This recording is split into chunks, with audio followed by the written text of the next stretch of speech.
इतना दिया है, बी का वैल्यू कुछ हमें इतना दिया है, तो हमें कहता है कि ए यूनियन बी निकालना है और हमें ए माइनस बी का वैल्यू भी फाइंड करना है। नेक्स्ट कहता है कि अगर u का मान इतना सारा दिया हुआ है, a का मान इतना सारा और b का मान इतना सारा, तो इसे सत्यापित करना है, प्रूफ करना है कि a यूनियन b डैश होता है और a dash intersection b dash होता है। ठीक, ये हमें फाइंड करना है। नेक्स्ट कहता है प्रूफ दैट, सिद्ध कीजिए। क्या सिद्ध करना है भाई? a union b equal a intersection b का मतलब होगा a इक्वल b। देखो यार, जिस प्रकार से तुम बूस्टर डोज देख रहे हो ना, ठीक ऐसे ही मिडिल एजुकेशन लॉन्च किया है मैजिक डोज। अगर तुम मैजिक डोज से पढ़ते हो ना, तो पूरे नए पैटर्न के आधार पर ग्रामर के सारे क्वेश्चन सॉल्व करा जाएंगे। ग्रामर को ट्रिक से उड़ाना बताया जाएगा, किस प्रकार से ट्रिक से उड़ाते हैं, और वहां पर मैं आपके एमपी का टॉप इंग्लिश टीचर लेकर के आ रहा हूं, जो आपके बोर्ड एग्जाम के पेपर बनाने में हेल्प करते हैं। उन टीचर्स को मैं लेकर के आ रहा हूं आपको इंग्लिश ग्रामर पढ़ाने के लिए। इंग्लिश के बहुत बड़े टीचर हैं, अगर तुम उनसे इंग्लिश पढ़ोगे तो यकीन मानो इंग्लिश तुम चुटकियों में उड़ाना सीख जाओगे। ट्रिक एंड ट्रिक्स के माध्यम से वैसे ही चुटकी बजाते ही हाँ ये क्वेश्चन सॉल्व, इस प्रकार से पढ़ाने वाले हैं। तो 15 सितंबर से क्लासेस स्टार्ट होने जा रहा है, एप्लीकेशन पर चलेगा, ठीक है, जो कि भारी भरकम डिस्काउंट के साथ आपके सामने क्लासेस आ रहा है। वैसे तो क्लासेस का कीमत 1000 रुपए रखा गया है, क्योंकि बहुत बड़े टीचर आ रहे हैं, लेकिन अगर पहले आप 50 स्टूडेंट रजिस्टर्ड करते हो तो आपको 1000 पे नहीं करना है, आपको 500 रुपए पे करना है। चलो 500 रुपए भी पे मत करो, ये भी कैंसिल करो, 300 रुपए पे कर देना अगर पहले 50 स्टूडेंट हो तो। अगर इसमें भी नहीं जुड़ना है कोई दिक्कत नहीं, आप फाइनल 200 रुपए पेमेंट करो और पहले 50 स्टूडेंट्स अगर बनते हो तो डेफिनेटली तुम्हें ये कोर्स 200 में मिलेगा। और एमपी बोर्ड के टॉप टीचर पढ़ाने वाले हैं, ध्यान से सुन लो, है ना। तो जुड़िएगा जरूर, अगर इंटरेस्टेड हो तो जुड़ो, इंग्लिश ग्रामर सीखो। ऐसे टीचर से नसीब वाले बच्चे ही पढ़ते हैं। अगर आपकी नसीब अच्छी है तो डेफिनेटली तुम एग्जाम को फोड़ पाओगे और काफी इजी हो जाएगा तुम्हारे लिए इंग्लिश। एक बार पढ़ के तो देखो। चलो भाई आगे बढ़ते हैं। ए नंबर कहता है कि वैल्यू फाइंड करना है। ए बी और सी ऐसे समुच्चय है जिसमें ए यूनियन बी और ए यूनियन सी तथा ए इंटरसेक्शन बी इक्वल होगा ए इंटरसेक्शन सी। तो दर्शाना है कि बी और सी आर इक्वल है। नेक्स्ट कहता है कि किन्हीं दो समुच्चय, ठीक है, ए बी का मान दिया गया, इसके लिए सिद्ध करना है क्या, ए यूनियन बी माइनस ए और ए यूनियन बी। अच्छा सुनो, इसे यूनियन पढ़ते हैं, इसे पढ़ते हैं इंटरसेक्शन, ठीक है। अब हिंदी में क्या बोलते हैं मुझे नहीं पता, इंग्लिश में बोलते हैं इसे यूनियन, इसे इंटरसेक्शन। आई थिंक इसे संघ बोलते हैं और इसे समुच्चय बोलते हैं, ये बोलते हैं क्या एक बार कंफर्म कर लेना भाई हिंदी मीडियम वाले।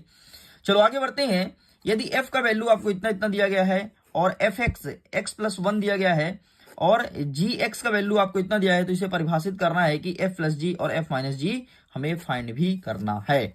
एंड 10वें नंबर का क्वेश्चन देख लीजिए। चलो आगे बढ़ते हैं। नेक्स्ट अगर f का वैल्यू आपका इतना दिया गया है √9 माइनस एक्स स्क्वायर, प्रांत और परिसर फाइंड करना है, ठीक है, प्रांत और परिसर बताना है। यदि एफ एक्स बराबर एक्स स्क्वायर दिया गया है तो f11 माइनस f1, ठीक है, और 1,1 माइनस 1 का वैल्यू हमें फाइंड करना है, ठीक। नेक्स्ट दिया गया है फिर से आपके फलन का वैल्यू दिया गया है इतना, तो इसका आपको प्रांत ज्ञात करना है, ठीक। अच्छा सुनो, प्रांत और परिसर ज्ञात करने वाले क्वेश्चंस एग्जाम में देखने को मिलेगा, ठीक है। अगेन दिया गया कि ए का वैल्यू अगर इतना दिया गया है और आर का वैल्यू इतना दिया गया है, तो ए से ए में संबंध फलन को परिभाषित करना है। एंड यहां पर 2 प्रश्न देखने को मिलेगा, ठीक, मतलब इस क्वेश्चन के अंदर 2 क्वेश्चन और रहेंगे। आगे बढ़ते हैं। 15 नंबर कह रहा है कि आर का वैल्यू अगर इतना दिया गया है, ठीक है, और इसको परिभाषित संबंध आर के प्रांत और परिसर ज्ञात कीजिए। देखो फिर से प्रांत और परिसर, मतलब प्रांत और परिसर वाले क्वेश्चन देखने को मिलेगा। नेक्स्ट कहता है कि रेडियन माप में बदलो, ठीक है, यहां पर है 90 डिग्री और 20 मिनट्स, इसको रेडियन की माप में कन्वर्ट करना है। एंड साइन 15 डिग्री, साइन 75 डिग्री का वैल्यू भी हमें फाइंड करने को एग्जाम में पूछा जाएगा। नेक्स्ट कहता है ये 3 क्वेश्चन तो अच्छे से घोट के पी जाना, 100%, ये 3 में से एक क्वेश्चन तुम्हारे एग्जाम में बनेगा और 4 नंबर का बनेगा।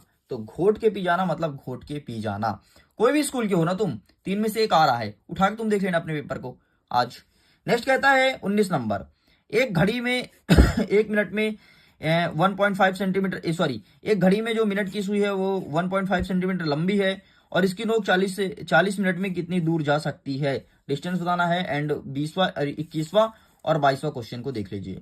तो यहां पर मैंने कुछ क्वेश्चन लिख के लाया था, लेकिन इसके अलावा कुछ क्वेश्चंस जो हैं वो क्वेश्चन बैंक से आ रहे हैं, है ना। तो क्वेश्चन बैंक से कौन कौन से क्वेश्चन आ रहे हैं, आइए हम क्वेश्चन बैंक से ही टिक करा देते हैं ताकि तुम्हें आंसर फाइंड करने में आसानी हो।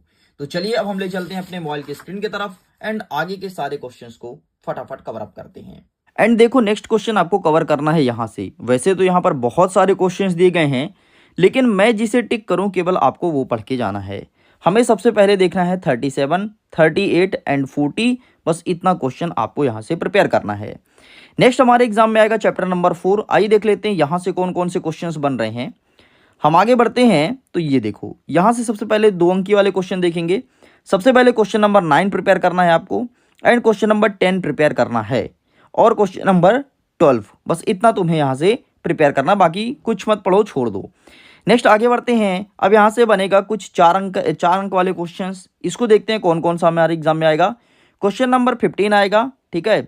इसके बाद आपको देखना है क्वेश्चन नंबर 18 देखना है, ठीक। एंड इसके बाद अच्छा एक चीज़ ध्यान रखना, यहाँ पर जो लिखा है ना A+IB, तो इस फॉर्म में क्वेश्चंस देखने को मिलेगा। यहाँ पर जो वैल्यूज लिखा है हो सकता है वैल्यू चेंज कर ले, लेकिन एक क्वेश्चन फिक्स है कि A+IB वाला आपके एग्जाम में आएगा। तो इस क्वेश्चन की प्रैक्टिस अच्छे से कर लेना, बाकी कुछ नहीं आएगा छोड़ दो यार, कुछ भी नहीं आएगा, ठीक है। नेक्स्ट हम आगे बढ़ते हैं तो यहाँ से आपको देखना है क्वेश्चन नंबर 23, ये प्रिपेयर करना है। आगे बढ़ते ये देखो यहाँ पर बहुत सारे क्वेश्चन दिए गए हैं ना, तो A+IB वाला क्वेश्चन आ रहा है, ठीक। तो आगे बढ़ते हैं। नेक्स्ट आपको देखना है क्वेश्चन नंबर 30, ठीक। एंड इसके बाद आगे बढ़ना है, कुछ मत करो, सब छोड़ते जाओ। नेक्स्ट देखना है 35 नंबर, ठीक है। इसके बाद आगे बढ़ना है तो नेक्स्ट आपको देखना है क्वेश्चन नंबर 40 एंड 41, बस इतना तुम्हें यहाँ से प्रिपेयर करना है। Got it. आगे बढ़ते हैं। नेक्स्ट आपका अंतिम चैप्टर है जो कि चैप्टर नंबर 5 रैखिक असमीकाएं। आइए देखते हैं यहाँ से कौन कौन से क्वेश्चंस बनेंगे। तो यहाँ से कुछ नहीं बन रहा है, ठीक है। हाँ, यहाँ से क्वेश्चंस बनना स्टार्ट हो रहा है। Question number 12 and question number 11, इसे अच्छे से प्रिपेयर कर लीजिएगा। नेक्स्ट आगे बढ़ते हैं तो इसके बाद देखना है क्वेश्चन नंबर 16, खत्म। आगे बढ़ते हैं। नेक्स्ट आपको प्रिपेयर करना है क्वेश्चन नंबर 20। आगे बढ़ते हैं, बाकी यहाँ से कुछ भी नहीं बन रहा है। नेक्स्ट क्वेश्चन 25, 26, अलग अलग स्कूल की बता रहा हूँ, ठीक है। नेक्स्ट आपको देखना है 27, 28, बस इतने क्वेश्चन प्रिपेयर करेंगे। आगे यहाँ से कुछ भी नहीं बन रहा, ठीक। एक क्वेश्चन और देख लेना 30, लो भाई खत्म। यही तो तुम्हारा था बूस्टर डोज एंड इसके बाहर से कोई क्वेश्चंस नहीं जाएगा। जितना मैंने बताया हूँ अगर उतना कर लिए तो डेफिनेटली आज का एग्जाम आप ही फोड़ने वाले हो। और मैं तो कह रहा हूँ भाई, यहाँ पर मैंने जितने क्वेश्चन बताए ना उसमें से 80% क्वेश्चन हूबहू देखने को मिलेगा, हूबहू, मतलब अंक तक चेंज नहीं होने वाला है। ओके, तो मैं करता हूँ वीडियो को एंड। Thanks for watching. खुश रहिए, पढ़ते रहिए, मुस्कुराते रहिए। अगर इंग्लिश कोर्स से जुड़ना है तो जल्दी जुड़िएगा क्योंकि लिमिटेड सीट है। बहुत सारे स्टूडेंट्स भर चुके हैं 50 में, कुछ ही स्टूडेंट के लिए कोर्स बचा हुआ है। मुश्किल से 20 या 30 सीट बचे हुए हैं, बाकी भर चुके हैं। तो जल्दी जा करके ज्वाइन हो जाइए अगर इंग्लिश को बेहतर करना है तो। Okay, bye bye.